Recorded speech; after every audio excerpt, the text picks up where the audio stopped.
خیبر پختونخوا اور آزاد کشمیر کے شدید برف باری سے متاثرہ علاقوں میں پاک فوج کی ریسکیو اور ریلیف سرگرمیاں جاری ہیں۔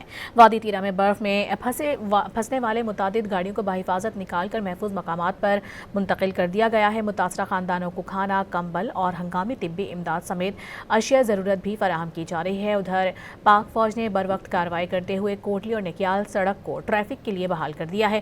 پاک فوج نے جند روڈ اور پیر نصورہ میں برف باری کے دوران ریسکیو اینڈ ریلیف آپریشن کیا۔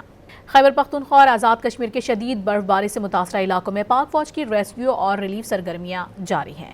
وادی تیرا میں برف میں پھنسنے والے متعدد گاڑیوں کو بحفاظت نکال کر محفوظ مقامات پر منتقل کر دیا گیا ہے۔ متاثرہ خاندانوں کو کھانا، کمبل اور ہنگامی طبی امداد سمیت اشیاء ضرورت بھی فراہم کی جا رہی ہے۔ ادھر پاک فوج نے بروقت کارروائی کرتے ہوئے کوٹلی اور نکیال سڑک کو ٹریفک کے لیے بحال کر دیا ہے۔